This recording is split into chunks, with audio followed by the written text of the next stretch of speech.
Bonjour, nous allons aborder dans les minutes qui suivent l'utilisation pratique de la CPAP.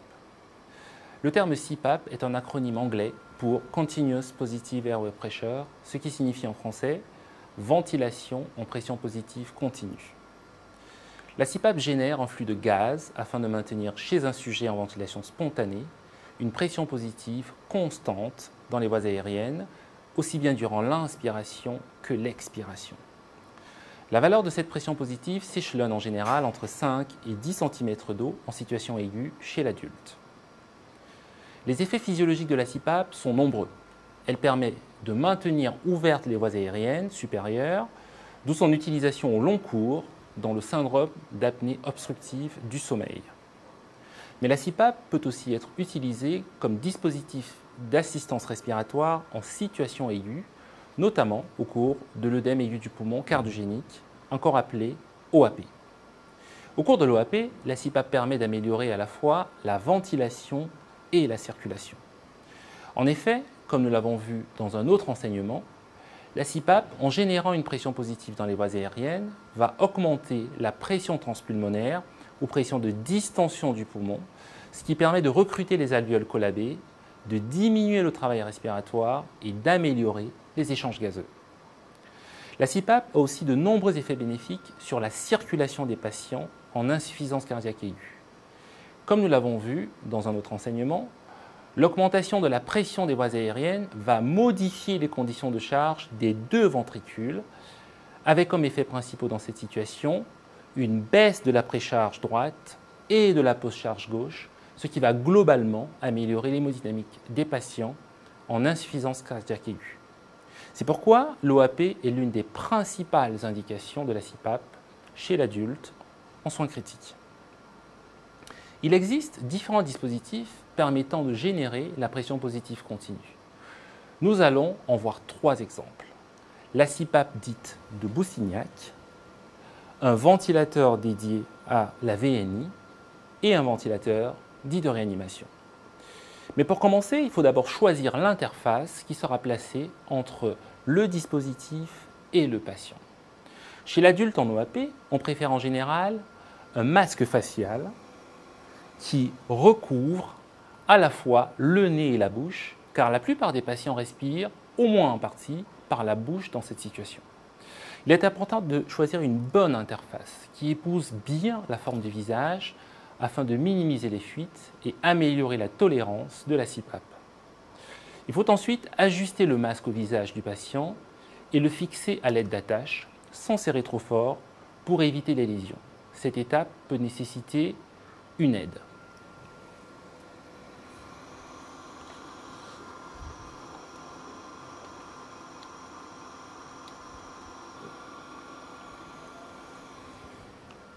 Une fois l'interface ajustée et fixée, on peut connecter le masque au dispositif générant la pression positive continue afin de débuter la ventilation. Essayons pour commencer la CPAP de Boussignac.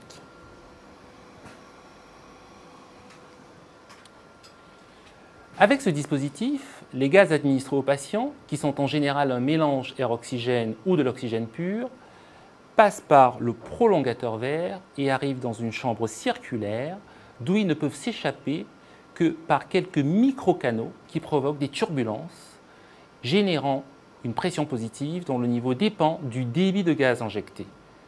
En pratique, on connecte le dispositif au masque avec la partie supérieure, celle qui comporte des créneaux qui restent ouvertes à l'air libre. On connecte ensuite le gaz au dispositif, il s'agit dans notre cas d'oxygène pur.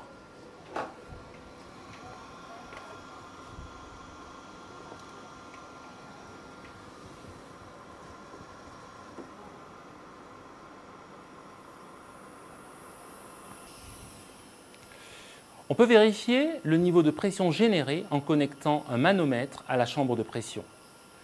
Et on verra si la pression positive générée est aux alentours de la consigne clinique qu'on s'est donnée. Donc, le manomètre va se connecter à la chambre de pression. Et on peut voir dans ce cas qu'avec 20 litres par minute de débit de gaz, on génère une pression positive continue d'environ 5 cm d'eau.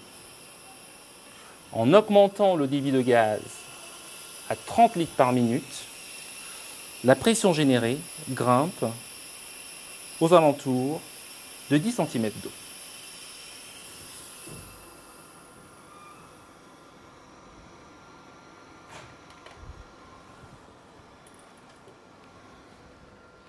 Passons à présent au ventilateur dédié à la VNI. Avec ce ventilateur, on peut régler le niveau de CPAP, ici 5 cm d'eau. On peut aussi régler la FiO2 nécessaire pour avoir un objectif de saturation à 92%. Ici, la FiO2 est réglée à 50%. Une fois le ventilateur connecté, on verra que la consigne de pression sera respectée et que la pression oscillera autour de 5 cm d'eau au cours du cycle ventilatoire.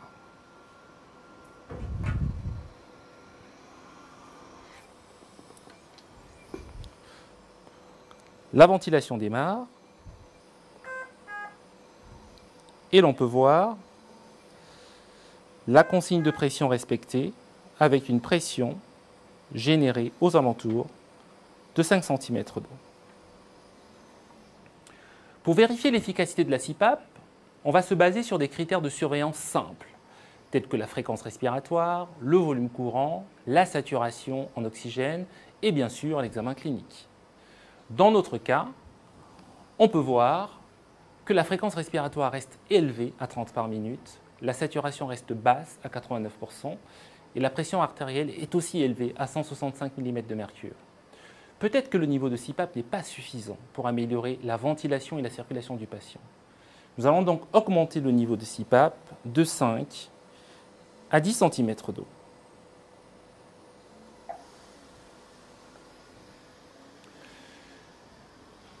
Eh bien, ça va un peu mieux. On note une amélioration de la saturation à 95% et une baisse progressive de la fréquence respiratoire à 20 par minute. Voyons à présent ce que ça aurait donné avec un ventilateur dit de réanimation. Ici aussi, on peut régler le niveau de CPAP, qui est ici à 10 cm d'eau, la FiO2 désirée, 60%. Il faut vérifier qu'on soit en mode VNI, mais ne pas régler de niveau d'aide inspiratoire, 0 cm d'eau.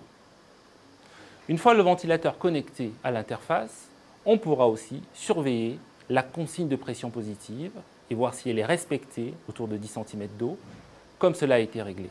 Et on disposera des courbes de débit et de volume.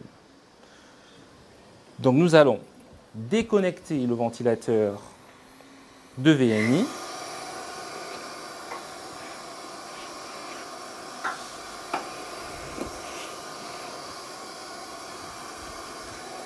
Et connecter le ventilateur de réanimation.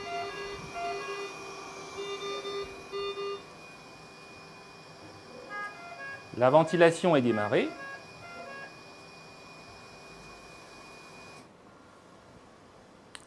Et ce qu'on peut voir, c'est que la consigne de pression est globalement respectée autour des 10 cm d'eau que l'on a réglés. Et on peut également observer les courbes de débit et de volume. Il faut évidemment surveiller le patient au plan clinique afin de vérifier s'il s'améliore avec moins de polypnées et de dyspnées ou au contraire s'il s'aggrave et s'il développe notamment une contre-indication à la CPAP comme un manque de coopération, une conscience réduite, une incapacité à protéger ses voies aériennes. Les autres contre-indications de la CPAP qui doivent être aussi gardées à l'esprit vont concerner la face, comme un traumatisme ou une brûlure du visage, une chirurgie faciale. Elles peuvent aussi concerner le tractus aérodigestif, comme un pneumothorax avec fistule bronchopleurale, des sécrétions respiratoires copieuses, des nausées, des vomissements ou une chirurgie œsophagéenne ou gastrique. Enfin, l'instabilité hémodynamique avec état de choc est aussi considérée comme une contre-indication de la CPAP. Dans le cas de l'insuffisance cardiaque aiguë, il est particulièrement important de ne pas uniquement se focaliser sur le dispositif de CPAP, mais aussi de traiter sans délai la cause de l'OAP, notamment lorsqu'il s'agit d'une urgence coronaire. Je vous remercie.